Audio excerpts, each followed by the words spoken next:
Hi friends, welcome back to my channel. ಹೇಗಿದ್ದೀರಾ ಎಲ್ಲರೂ ಚೆನ್ನಾಗಿದ್ದೀರಾ ಅಂತ ಅಂದ್ಕೊಳ್ತೀನಿ. ಇವತ್ತು ನಾನು ಸಂಜೆಯಿಂದ ವ್ಲಾಗ್ನ ಶುರು ಮಾಡ್ತಾ ಇದ್ದೀನಿ. ಇವತ್ತು ಸ್ನಾನ ಮಾಡಿದ್ದು ಕೂಡ ಲೇಟೇ ಆಗಿತ್ತು. ಒಂದು ಸ್ವಲ್ಪ ಪಾಪುಗೆ ಆಯಿಲ್ ಮಸಾಜ್ ಎಲ್ಲ ಮಾಡಿಸಿ, ಅವಳಿಗೂ ಕೂಡ ಸ್ನಾನ ಎಲ್ಲ ಮಾಡಿಸಿ ಮುಗಿಸಿ, ಆಮೇಲೆ ಪಾಪುನ ಕೂಡ ಮಲಗಿಸಿ ನಾನಿವಾಗ ಸ್ನಾನ ಮಾಡಿಕೊಂಡು ಬಂದೆ. ಇವಾಗ ನಾನು ಒಂದು ಸ್ವಲ್ಪ ಬೇಗನೆ ನೈಟ್ ಟೈಮ್ ಊಟನ ಮಾಡ್ಕೊಂಡು ಬಿಡ್ತೀನಿ. ಇವತ್ತು ನಾನು ಏನೂ ರೈಸ್ ತಿಂತಾ ಇಲ್ಲ. ಅಂದರೆ ಯೂಶ್ವಲಾಗಿ ಅಲ್ವಾ, ಒಂದು ಸ್ವಲ್ಪ ನೈಟ್ ಟೈಮ್ ಲೈಟಾಗಿ ಊಟ ಮಾಡೋಣ ಅನ್ನೋದಕ್ಕೋಸ್ಕರ ಅಷ್ಟೇನೆ. ಇವಾಗ ನಾನು ಆಳ್ವಿ ಪಾಯಸನ ಮಾಡ್ಕೊಳ್ತಾ ಇದ್ದೀನಿ. ಬೆಳಗ್ಗೆನೇ ನಾನು ಆಳ್ವಿ ಬೀಜನ ನೆನೆಸಿಟ್ಟಿದ್ದೆ. ಸಂಜೆ ಹಾಗೆ ಜೀವನ್ಗೂ ಬೇಕು ಅಂದರೆ ಅವ್ರಿಗೂ ಕೂಡ ಒಂದು ಗ್ಲಾಸು, ಅಪ್ಪು ಕೂಡ ನಾನು ಯೂಶ್ವಲಾಗಿ ಆಳ್ವಿ ಪಾಯಸ ಎಲ್ಲ ಮಾಡ್ಕೊಂಡಾಗ ಇಷ್ಟಪಟ್ಟು ಕೇಳ್ತಾನೆ. ಸೊ ಅವನಿಗೂ ಕೂಡ ಒಂದು ಗ್ಲಾಸ್ ಕೊಡೋಣ ಅಂತ ಅಂದ್ಬಿಟ್ಟು ಮಾಡ್ತಾಯಿದ್ದೀನಿ. ಸೊ ಜೀವನ್ ಕೂಡ ಆಫೀಸಿಂದ ಬಂದರು, ಫ್ರೆಶ್ ಅಪ್ ಆಗಿಬಿಟ್ಟು ಬರ್ತೀನಿ ಅಂತ ಅವರು ಮೇಲ್ಗಡೆ ಹೋಗಿದ್ದಾರೆ. ಇನ್ನು ಮನೆ ಅಂತೂ ಫುಲ್ ಸೈಲೆಂಟಾಗಿತ್ತು ಅಂತಲೇ ಹೇಳ್ಬೋದು. ಅಪ್ಪನೂ ಕೂಡ ಅಷ್ಟೇ, ಅವನಿಗೆ ಬರೆಯೋದಕ್ಕೆ ಅಂತ ಕೂರಿಸಿದ್ದೆ. ಅವ್ನ ಪಾಡಿಗೆ ಅವನು ಬರೀತಾ ಕೂತ್ಕೊಂಡಿದ್ದ. ಯೂಶ್ವಲಾಗಿ ಅವನಿಗೆ ಬೆಳಗ್ಗೆ ಟೈಮ್ ಬರೆಸ್ತೀನಿ, ಇಲ್ಲ ಅಂತಂದರೆ ಸಂಜೆ ಟೈಮ್ ಬರೆಸ್ತೀನಿ.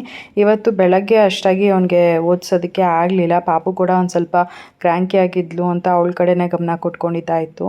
ಸೊ ಅಪ್ಪು ಕಡೆ ಇವತ್ತು ಓದಿಸೋದಕ್ಕೆ ಅಂತ ಗಮನ ಕೊಟ್ಟು ಕೂರಿಸ್ಕೊಳ್ಳೋದಕ್ಕಾಗಲಿಲ್ಲ. ಸೊ ಹಾಗಾಗಿ ಸಂಜೆ ಹಾಗೆ ಇವಾಗ ಓದಿಸ್ಬಿಡೋಣ ಅವನಿಗೆ ಅಂತ ಅಂದ್ಬಿಟ್ಟು ಬರೆಯೋದಕ್ಕೆ ಅಂತ ಕೊಟ್ಟಿದ್ದೆ. ಸೊ ಅದೆಲ್ಲ ಬರೆದಿದ್ದಾದಮೇಲೆ ಇವಾಗ ಓದಿಸ್ಬೇಕು. ಇನ್ನು ಇವಾಗ ಆಳ್ವಿ ಪಾಯಸ ಆಲ್ಮೋಸ್ಟ್ ರೆಡಿ ಆಗಿದೆ. ಲಾಸ್ಟಲ್ಲಿ ಏಲಕ್ಕಿನ ಕುಟ್ಟು ಹಾಕ್ತಾಯಿದ್ದೀನಿ.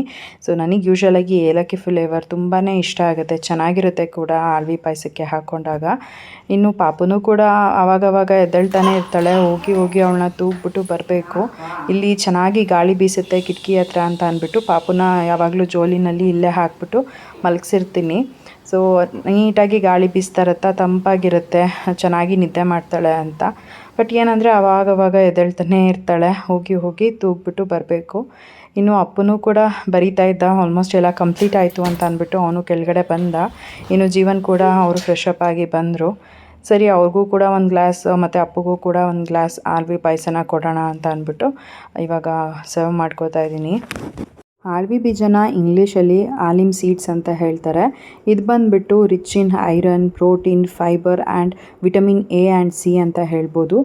ಆಲಿಮ್ ಸೀಡ್ಸ್ ಬಂದುಬಿಟ್ಟು ಆಯ್ಲಿ effective for treating iron deficiency, ಹಾಗೆಯೇ ಇಮ್ಯುನಿಟಿನ ಬೂಸ್ಟ್ ಮಾಡೋದಕ್ಕೆ ಹೆಲ್ಪ್ ಮಾಡುತ್ತೆ. ಆ್ಯಂಡ್ ಪ್ರತಿನಿತ್ಯ ನಾವು ತೊಗೊಳೋದ್ರಿಂದ ಡೈಜೆಷನ್ನ ಇಂಪ್ರೂವ್ ಮಾಡ್ಕೊಳ್ಳೋದಕ್ಕೆ ಕೂಡ ಹೆಲ್ಪ್ ಮಾಡುತ್ತೆ.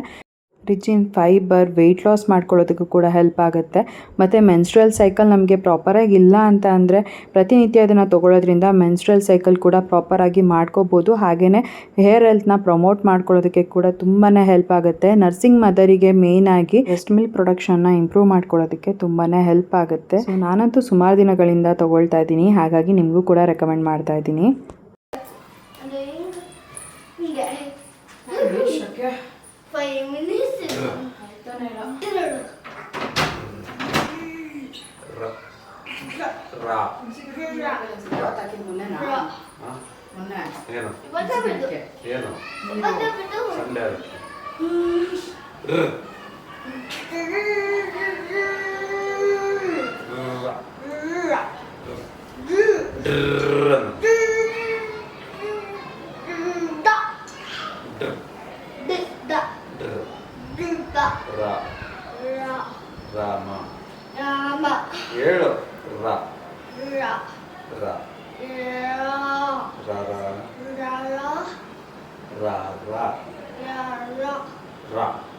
ಶ್ರೀರಾಮ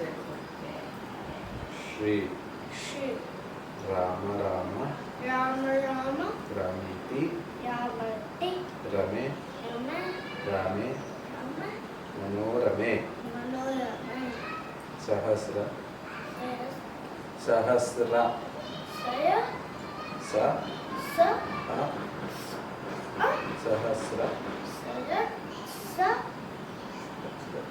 ಸಹಸ್ರನಾಮ ತತ್ತುಲ್ಯಂ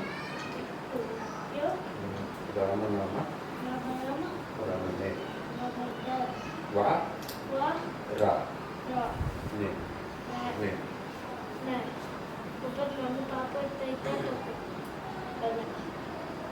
ಹೇಳು ರಾ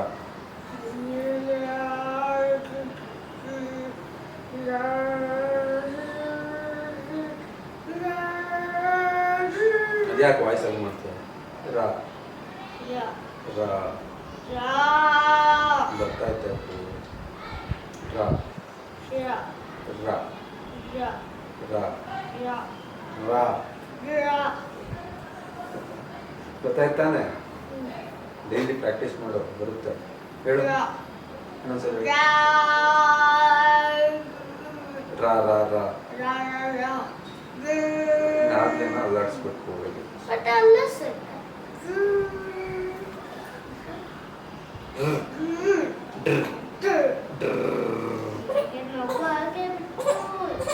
ಯಾಕೆ ನೋಡು ಅವ್ನು ನೋಡೋದು ಹೇಳು ಬೇಗ ಹೇಳು ರಾ ರಾ ಆಡ್ಬೇಡ ಹಾಕೋಣ ಜೀವನ್ ಕೂಡ ಫ್ರೆಶ್ ಅಪ್ ಆಗಿ ಕೆಳಗಡೆ ಬಂದರು. ಇವಾಗ ಅಪ್ಪುಗೆ ರಾ ಉಚ್ಚಾರಣೆ ಮಾಡೋದಕ್ಕೆ ಹೇಳ್ಕೊಡ್ತಾ ಇದ್ದಾರೆ. ಯೂಶ್ವಲಾಗಿ ಫಸ್ಟು ಲಾ ಮತ್ತು ಳಾ ಬರ್ತಿರ್ಲಿಲ್ಲ ಅಂತ ನಾನು ಲಾಸ್ಟ್ ವಿಡಿಯೋನಲ್ಲೇ ಹೇಳಿದ್ದೆ. ಇವಾಗ ನಾವು ರಾನ ಹೇಳ್ಕೊಡ್ತಾ ಇದ್ದೀವಿ. ಸ್ವಲ್ಪ ರಾ ಉಚ್ಚಾರಣೆ ಮಾಡೋದಕ್ಕೆ ಸ್ವಲ್ಪ ಕಷ್ಟಪಡ್ತಾನೆ, ಬಟ್ ಪರವಾಗಿಲ್ಲ ಅಂತಂದ್ಬಿಟ್ಟು ನಾವು ಕೂಡ ಅವಾಗವಾಗ ಜಾಸ್ತಿ ರಾ ಬಳಕೆ ಮಾಡೋದಕ್ಕೆ ಜಾಸ್ತಿ ಹೇಳ್ತಿರ್ತೀವಿ. ಸೊ ಇವಾಗ ಸ್ವಲ್ಪ ಟ್ರೈ ಮಾಡ್ತಿದ್ದಾನೆ, ಪರವಾಗಿಲ್ಲ. ಇನ್ನು ನಾನು ತುಂಬ ಬಿಸಿ ಇದ್ದಾಗಲೇ ಹಾಲ್ವಿ ಪಾಯಸನ ಕುಡಿದ್ಬಿಡ್ತೀನಿ. ನನಗೆ ಆರೋದ್ಮೇಲೆ ಅಷ್ಟು ಇಷ್ಟ ಆಗೋದಿಲ್ಲ. ಇನ್ನು ಪಾಪುನೂ ಕೂಡ ಎದ್ಲಲ್ಲ ಅಂತ ಅಂದ್ಬಿಟ್ಟು ಜೀವನ್ ಅವರೇ ಎತ್ಕೊಂಡು ಪಾಪುನ ಸಮಾಧಾನ ಮಾಡ್ತಾ ಇದ್ದಾರೆ. ಜೀವನ್ ಆಫೀಸಿಂದ ಬಂದಮೇಲಂತೂ ನನಗೆ ಮಕ್ಳ ಕಡೆ ಜಾಸ್ತಿ ನೋಡ್ಕೋಬೇಕು ಅನ್ನೋ ಥರ ಇರೋದಿಲ್ಲ, ಅವರೇ ನೋಡ್ಕೋತಾರೆ. ನನಗೆ ಆವಾಗ ಒಂದು ಸ್ವಲ್ಪ ಆರಾಮ ಅಂತ ಅನಿಸುತ್ತೆ. ಪಾಪು ಏನಾದರೂ ಜಾಸ್ತಿ ಅಳ್ತಿದ್ದಾಳೆ ಅನ್ನೋ ಟೈಮಲ್ಲಿ ನಾನು ಎತ್ಕೊಂಡು ಫೀಡಿಂಗ್ ಮಾಡಿ ಮತ್ತೆ ಪಾಪುನ ಜೀವನ್ ಕೈಲೇ ಕೊಟ್ಬಿಡ್ತೀನಿ. ಅವ್ರು ಆರಾಮಾಗಿ ಆಟ ಆಡಿಸ್ಕೊಂಡಿರ್ತಾರೆ ಪಾಪುನ. ಅದಾದಮೇಲೆ ಪಾಪುನೂ ಕೂಡ ಬೇಗ ಮಲ್ಕೊಂಡ್ಬಿಡ್ತಾಳೆ. ಜಸ್ಟು ಅವರು ಆಫೀಸಿಂದ ಬಂದಾಗ 1.5 ಅವರ್ 2 ಅವರ್ ಎದ್ದರೆ ಹೆಚ್ಚೆಚ್ಚು, ಅದಾದಮೇಲೆ ಮತ್ತೆ ನಿದ್ದೆ ಮಾಡಿಬಿಡ್ತಾಳೆ. ಸೊ ಮನೇಲಿ ಇದ್ದಷ್ಟು ಟೈಮ್ ಜೀವನೊಟ್ಟಿಗೆ ಇರಲಿ ಅಂತ ಅಂದ್ಬಿಟ್ಟು ನಾನು ಪಾಪುನ ಜೀವನ್ ಹತ್ರ ಕೊಡ್ತೀನಿ. ಸೊ ಅವರು ಈ ರೀತಿಯಾಗಿ ಆಟ ಆಡಿಸ್ಕೊಂಡು ಇದ್ದರು. ಇನ್ನು ಊಟ ಎಲ್ಲ ಮಾಡಿಕೊಂಡು ನಾವು ಕೂಡ ಮೇಲ್ಗಡೆ ಬಂದ್ವಿ ಮಲ್ಕೊಳ್ಳೋಣ ಅಂತ ಅಂದ್ಬಿಟ್ಟು. ಏನು ಮಾಡಿದೆ ನೀನು ಅಂತ ಕೆಲಸ? ಫುಲ್ಲು ನೋವಾ ಕಾಲು? ನೋವಾ? ಯಾಕೆ ನೋವು? ಯಾಕೆ ನೋವು? ಫುಲ್ಲು ನೋವಾ ನಿಂಗೆ? ಹೋಯ್ತಾ ಈಗ? ಆಯ್ತಾ? ಆಯ್ತು. ಕೆಲಸ ಮಾಡಿಸ್ತಾ ಜೇಜಿ ನಿಂಗೆ ಕಾಲೆಲ್ಲ ನೋವು ಬರೋಷ್ಟು ನೋವು ಬರೋಷ್ಟು ಕೆಲಸ ಮಾಡಿಸ್ತಾ ಹೋಯ್ತಾ? ಹೋಯ್ತಾ? ತಲೆ ನೋಡಿ ಹಿಂಗೆ ಅಲ್ಲಾಡಿಸ್ತಾಳೆ. ತಲೆ ಹೋಯ್ತಾ? ಹೋಯ್ತಾ? ಹೋಯ್ತಾ? ಕಾಲು ತುಸ್ಕೊಳ್ಳೋದು ನೋಡು. ಅಳ್ತಾ ಇದ್ಲು, ಹಿಂಗೆ ಗೊತ್ತಾದಂಗೆ ಸುಮ್ಮನೆ ಆಗೋದು. ಬ್ರಷ್ ಮಾಡ್ದ ಅಪ್ಪು? ಆಯ್ತು. ತೋರ್ಸು, ಈ ಮಾಡು, ಮಾಡು. ಎಲ್ಲ ಹೋಯ್ತಾ? ನೀನ್ ಬ್ರಷ್ ಮಾಡಲ್ವಾ? ಅಲ್ಲೇ ಇಲ್ಲ, ಎಲ್ಲಿಂದ ಬ್ರಷ್ ಮಾಡೋದು? ಏನದು? ಅಲ್ಲೇ ಇಲ್ಲ ನಿಂಗೆ ಎಲ್ಲ. ಅಪ್ಪ ನೀನು ಅಡಪ ಎಲ್ಲ ತೆಗಿಬೇಡ ಅಂತಂದೆ ಪ್ಲೀಸ್, ಮಲ್ಕೊಳ್ಳೋ ಟೈಮಲ್ಲಿ. ಅದನ್ನ ಒಂದು ಕವರಲ್ಲಿ ಬೇರೆ ಹಾಕೊಂಬಂದವನೆ. ಎತ್ತಿ ಕಪ್ಪು ಪ್ಲೀಸ್.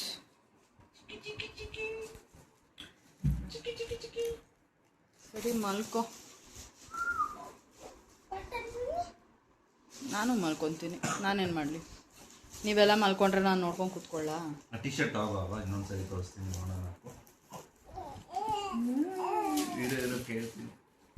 ಟಿ ಶರ್ಟ್ ಬೇಕಾ? ಚೇಂಜ್ ಮಾಡ್ಲಾ? ಯಾವ್ದು ಅವಳು ಹಾಕೊಂಡಿದ್ಲಲ್ಲ ಅದಾ? ತಗೊಂಬೋ. ಅಪ್ಪ ಅಲ್ಲಿ ವಾಶ್ ಹತ್ರ ಇದೆ, ಹೋಗ್ಬೇಕು.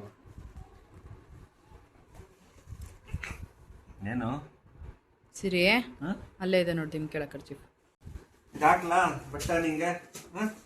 ಹಾಕ್ಲಾ? ಬೇಕಾ ಇದು? ಹಾಕ್ಲಾ?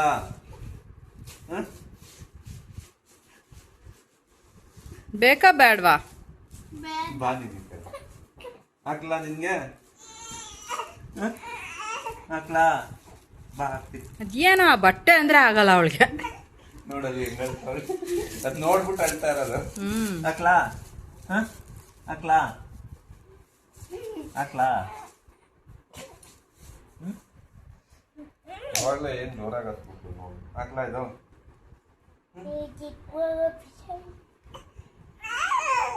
ಯಾಕೆ ಬೇಡ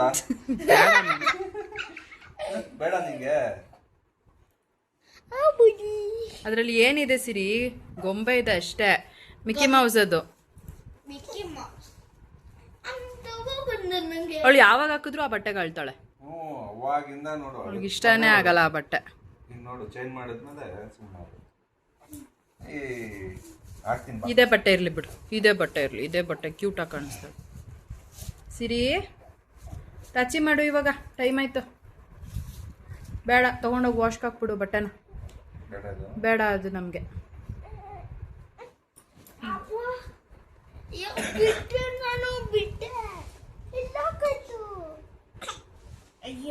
ಈ ಅಣ್ಣ ಬರೀ ಡಬ್ಬಾ ಜೋಕ್ಸ್ ಮಾಡ್ತಾನೆ ನನ್ನ ಹತ್ರ ಬಂದು. ಇನ್ನು ಪಾಪುಗೆ ಈ ಒಂದು ಬಟ್ಟೆ ಹಾಕಿದಾಗ ಅಲ್ವಾ ಅವಳು ಅಳ್ತಾನೆ ಇರ್ತಾಳೆ ಯಾವಾಗ್ಲೂ ಕೂಡ. ನಾನು ಅದೇ ಅಬ್ಸರ್ವ್ ಮಾಡ್ತಾ ಇರ್ತೀನಿ, ಬೇರೆ ಯಾವ ಬಟ್ಟೆ ಹಾಕಿದಾಗಲೂ ಅಷ್ಟು ಹಿಂಸೆ ಪಡಲ್ಲ, ಏನಿಲ್ಲ. ಬಟ್ ಇದೊಂದು ಬಟ್ಟೆ ಹಾಕಿದಾಗ ಮಾತ್ರ ಯಾವಾಗಲೂ ಅಳ್ತಾಳೆ. ಇವತ್ತು ಕೂಡ ಪರವಾಗಿಲ್ಲ ಬಿಡು ಅಂತ ಅಂದ್ಬಿಟ್ಟು ಹಾಕಿದೆ, ಬಟ್ ನೋಡಿದ್ರೆ ತುಂಬಾ ಅಳ್ತಿದ್ಲು. ಅದಾದಮೇಲೆ ಡ್ರೆಸ್ ಚೇಂಜ್ ಮಾಡಿದ್ಮೇಲೆ ಸುಮ್ಮನೆ ಮಲ್ಕೊಂಡ್ಳು. ಅದು ಇವಾಗ ನೋಡ್ಬೋದು, ಎದ್ಬಿಟ್ಟು ಇಲ್ಲಿ ಮೇಲ್ಗಡೆ ಬಂದು ಅವ್ರ ಅಪ್ಪನ ಹತ್ರ ಕಾಲು ಹೊತ್ತಿಸ್ಕೊಂಡು ಸಮಾಧಾನ ಮಾಡ್ಕೊತಾ ಇದ್ದಾಳೆ.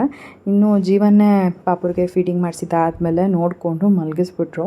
ನಂಗೆ ಸ್ವಲ್ಪ ವಿಡಿಯೋ ಎಡಿಟಿಂಗ್ ಕೆಲಸ ಎಲ್ಲ ಇತ್ತು, ನಾನು ಅದನ್ನು ಮಾಡ್ಕೊಳ್ಳೋಣ ಅಂತ ಅಂದ್ಬಿಟ್ಟು ಮಾಡಿಕೊಂಡು ನಾನು ಮಲ್ಕೊಳ್ಳೋ ಅಷ್ಟೊತ್ತಿಗೆ ಒಂದು 11:30 ಟೈಮ್ ಆಗಿತ್ತು. ಸೊ ಪಾಪು, ಅಪ್ಪು, ಜೀವನ್ ಎಲ್ಲರೂ ಕೂಡ ಅಷ್ಟೊತ್ತಿಗೆ ಮಲ್ಕೊಂಡ್ಬಿಟ್ಟಿದ್ರು. ಇನ್ನು ನಾನು ಮತ್ತೆ ನೆಕ್ಸ್ಟ್ ಡೇ ಮಾರ್ನಿಂಗ್ ವ್ಲಾಗ್ನ ಕಂಟಿನ್ಯೂ ಮಾಡ್ತಾಯಿದ್ದೀನಿ.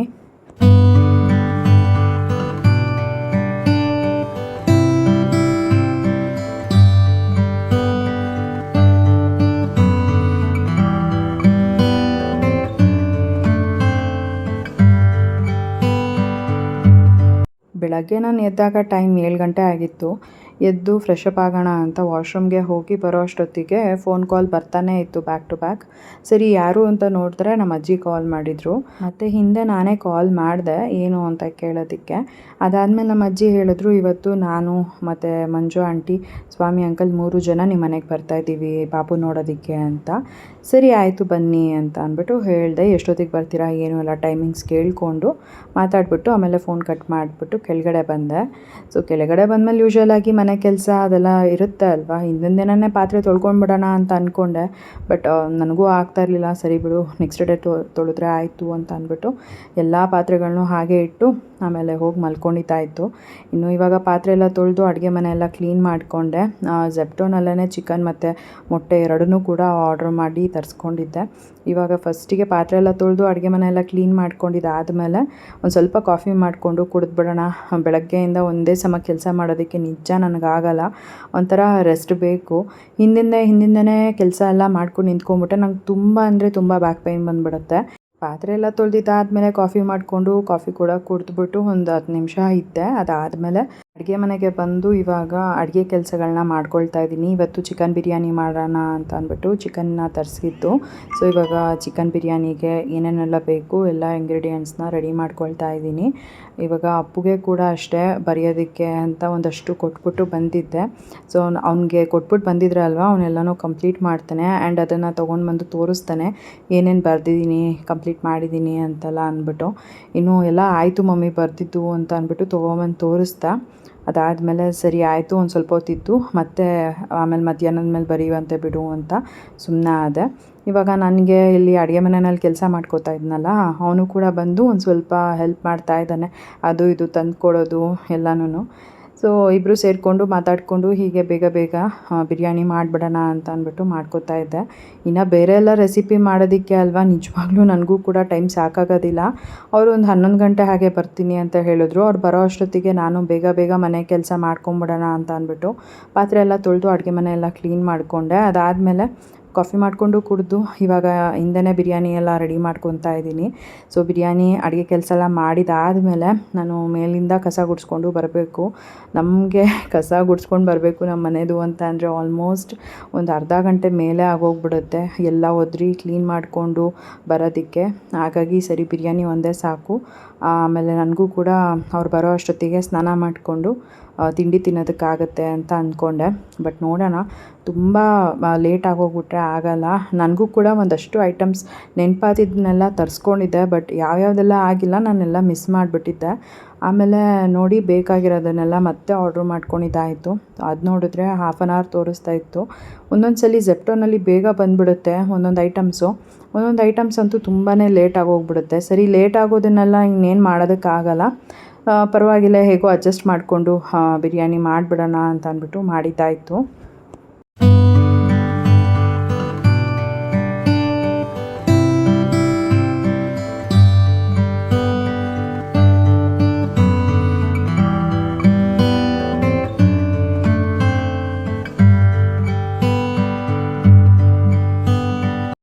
ಯಾರಾದರೂ ಮನೆಯಲ್ಲಿ ಹೆಲ್ಪ್ ಮಾಡೋದಕ್ಕೆ ಇದ್ದಿದ್ದಿದ್ರೆ ನನಗೆ ತುಂಬ ಕಷ್ಟ ಆಗ್ತಾ ಇರಲಿಲ್ಲ.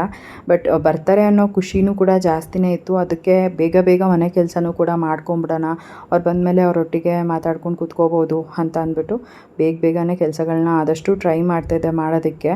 ಅಪ್ಪನೂ ಕೂಡ ಪಾಪುನ ನೋಡ್ಕೋತಾ ಇದ್ದ. ಬಟ್ ಏನಂದರೆ ಪಾಪು ಮಧ್ಯದಲ್ಲಿ ಎದ್ದು ಅಳೋದು ಈ ರೀತಿಯಾಗಿ ಮಾಡ್ತಾನೇ ಇದ್ಲು. ನಾನು ಆವಾಗವಾಗ ಹೋಗಿ ಪಾಪುನ ಎತ್ಕೊಂಡು ಫೀಡಿಂಗ್ ಮಾಡಿಸ್ಬಿಟ್ಟು ಮತ್ತೆ ಮಲಗಿಸಿ ಬರ್ತಾಯಿದ್ದೆ. ಬಟ್ ಪಾಪು ಕರೆಕ್ಟಾಗಿ ನಿದ್ದೆನೇ ಮಾಡ್ತಾ ಇರಲಿಲ್ಲ. ತುಂಬ ಕ್ರ್ಯಾಂಕಿಯಾಗಿ ಹೋಗ್ಬಿಟ್ಟಿದ್ಲು. ಯಾಕೆ ಅಂತಲೇ ಅರ್ಥ ಆಗ್ತಿರ್ಲಿಲ್ಲ. ಯೂಶ್ವಲಾಗಿ ಹೇಳ್ತಾರೆ ಮನೆಗೆ ಯಾರಾದರೂ ಗೆಸ್ಟ್ ಬರೋ ಟೈಮಲ್ಲಿ ಮಕ್ಕಳು ಚೆನ್ನಾಗಿ ನಿದ್ದೆ ಮಾಡ್ತಾರೆ ಅಂತ. ಬಟ್ ನನ್ನ ಮಗಳು ಉಲ್ಟಾ, ಯಾರಾದರೂ ಗೆಸ್ಟ್ ಬರ್ತಾರೆ ಅನ್ನೋ ಟೈಮ್ಗೆ ತುಂಬ ಜಾಸ್ತಿ ಅಳ್ತಿರ್ತಾಳೆ. ಆವಾಗ ಒಂದು ಸ್ವಲ್ಪ ನೋಡ್ಕೊಳ್ಳೋದಕ್ಕೆ ಕಷ್ಟ ಅಂತಲೇ ಹೇಳ್ಬೋದು. ಅವ್ರು ಬಂದಮೇಲೆ ಚೆನ್ನಾಗಿ ನಿದ್ದೆ ಮಾಡ್ಕೊಂಡು ಚೆನ್ನಾಗಿರ್ತಾಳೆ. ಸೊ ಈ ರೀತಿ ಇನ್ನಿವಾಗ ನಾನು ಏನೇನು ಬೇಕು ಎಲ್ಲ ಅಡುಗೆ ಕೆಲಸಕ್ಕೆ ರೆಡಿ ಮಾಡಿಕೊಂಡು ಅಡುಗೆ ಮಾಡೋ ಅಷ್ಟೊತ್ತಿಗೆ ಬಿರಿಯಾನಿ ಆಲ್ಮೋಸ್ಟ್ 2 ಅವರೇ ಆಗೋಯಿತು ಮಾಡೋ ಅಷ್ಟೊತ್ತಿಗೆ. ನಾನು ಕೂಡ ಉಷಾಕ ಹತ್ರ ಮಾತಾಡಿಕೊಂಡು ಮಾಡ್ಕೊಳ್ತಾ ಇದ್ದೆ. ಆಮೇಲೆ ಉಷಾಕನೂ ಕೂಡ ಸರಿ ಸ್ನಾನ ಮಾಡಿ ದೇವ್ರ ಪೂಜೆ ಮಾಡಿಬಿಡ್ತೀನಿ ಅಂತ ಅವರು ಕೂಡ ಕಾಲ್ ಕಟ್ ಮಾಡಿ ಅವರು ಕೆಲಸನ ಮಾಡ್ಕೊಳ್ಳೋದಕ್ಕೆ ಅಂತ ಹೋದರು. ಸೊ ನಾನು ಕೂಡ ಸರಿ ಅಂತ ಬೇಗ ನನ್ನ ಕೆಲಸಗಳನ್ನ ಇಲ್ಲಿ ಮಾಡ್ಕೋತಾ ಇದ್ದೆ. ಯೂಶ್ವಲಾಗಿ ನಾನು ನಮ್ಮ ಮನೆ ಕೆಲಸ ಎಲ್ಲ ಮಾಡ್ಕೊಳ್ಳೋವಾಗ ಆಗಿರ್ಬೋದು, ಯಾರಿಗಾದ್ರೂ ಕಾಲ್ ಮಾಡಿಕೊಂಡು ಮಾತಾಡಿಕೊಂಡು ಕೆಲಸ ಮಾಡ್ಕೋತಾ ಇರ್ತೀನಿ. ಏನಂದರೆ ಬೋರ್ ಅನಿಸಲ್ಲ. ಯಾರಾದರೂ ನಮ್ಮ ಒಟ್ಟಿಗಿದ್ದಾರೆ, ಅವರೊಟ್ಟಿಗೆ ಮಾತಾಡಿಕೊಂಡು ನಾವು ಕೂಡ ಕೆಲಸಗಳನ್ನೆಲ್ಲ ಮಾಡ್ಕೋತಾ ಇದ್ದೀವಿ ಅನ್ನೋ ಥರ ಅನಿಸುತ್ತೆ. ಬಟ್ ಇವಾಗ ಉಷಾಕ ಕಾಲ್ ಕಟ್ ಮಾಡಿಬಿಟ್ರಲ್ಲ, ನಾನು ಕೂಡ ಒಂಥರ ಬೇಜಾರಲ್ಲೇ ಮಾಡ್ತಾಯಿದ್ದೆ. ಅಂದರೆ ಬೇಗ ಮಾಡಬೇಕು ಅನ್ನೋ ಥರ. ಆಮೇಲೆ ಒಂಥರ ಬೋರ್ ಅನಿಸ್ತಾ ಇರುತ್ತೆ ಒಬ್ಬಳೇ ಮಾಡ್ತಾಯಿದ್ದೀನಲ್ಲ ಅಂತ ಅಂದ್ಬಿಟ್ಟು. ಸೊ ನಿಮಗೂ ಕೂಡ ಹಾಗೇನಾ ಅಂತ ಕಮೆಂಟ್ ಮಾಡಿ ತಿಳಿಸಿ. ನನಗೆ ಯಾರ ಹತ್ರನಾದರೂ ಮಾತಾಡ್ಕೊಂಡು ಕೆಲಸ ಮಾಡ್ತಾಯಿದ್ರೆ ಬೇಗ ಮಾಡಿಬಿಡ್ತೀನಿ. ಯಾರೂ ಕಾಲಲ್ಲಿ ಇಲ್ಲ ಅಂತ ಅಂದಾಗ ತುಂಬ ಲೇಟ್ ಆಗುತ್ತೆ ನನ್ನ ಕೆಲಸಗಳು.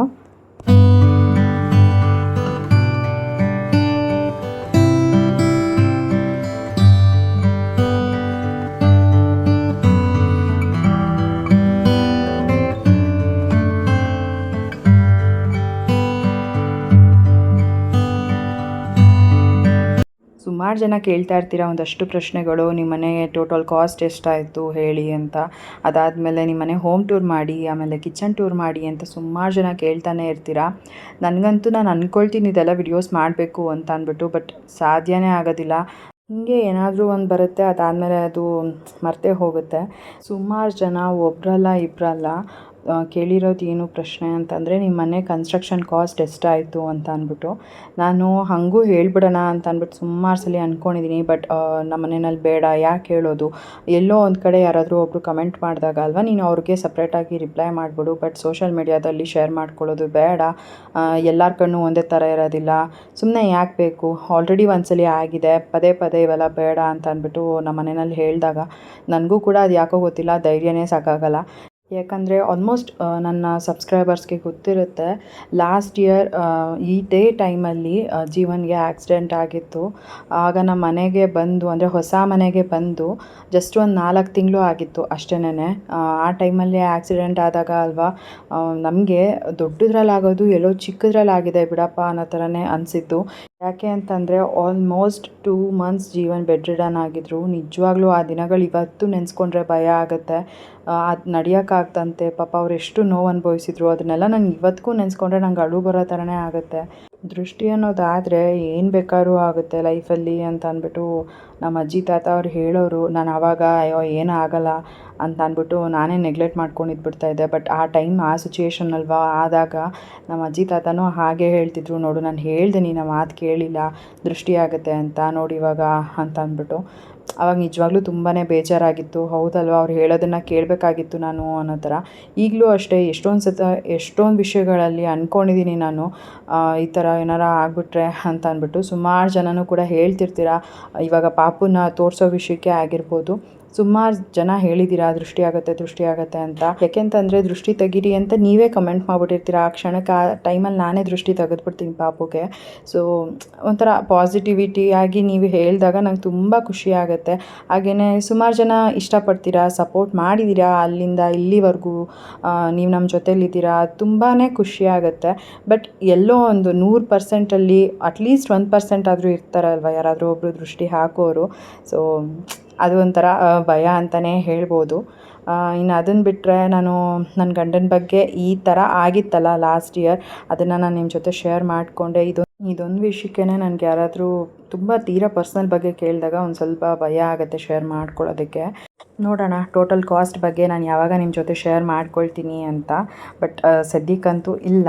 ಇನ್ನು ಇವತ್ತಿನ ಈ ಒಂದು ವಿಡಿಯೋನ ಕೂಡ ನಾನು ಇಲ್ಲಿಗೆ ಎಂಡ್ ಮಾಡ್ತೀನಿ. ಇವತ್ತಿನ ಈ ಒಂದು ವಿಡಿಯೋ ನಿಮ್ಗೆ ಇಷ್ಟ ಆಗಿದ್ರೆ ಲೈಕ್ ಮಾಡಿ, ಕಮೆಂಟ್ ಮಾಡಿ, ಶೇರ್ ಮಾಡಿ. ಇನ್ನೂ ಯಾರು ನನ್ನ ಯೂಟ್ಯೂಬ್ ಚಾನಲ್ನ ಸಬ್ಸ್ಕ್ರೈಬ್ ಮಾಡ್ಕೊಳ್ದಲ್ಲೇ ನೋಡ್ತಾ ಇದ್ದೀರಾ, ದಯವಿಟ್ಟು ನನ್ನ ಯೂಟ್ಯೂಬ್ ಚಾನಲ್ನ ಸಬ್ಸ್ಕ್ರೈಬ್ ಮಾಡಿಕೊಂಡು ನೋಡಿ. ಸಿಗೋಣ ಮುಂದಿನ ವಿಡಿಯೋನಲ್ಲಿ. Thanks for watching. ಬಾಯ್.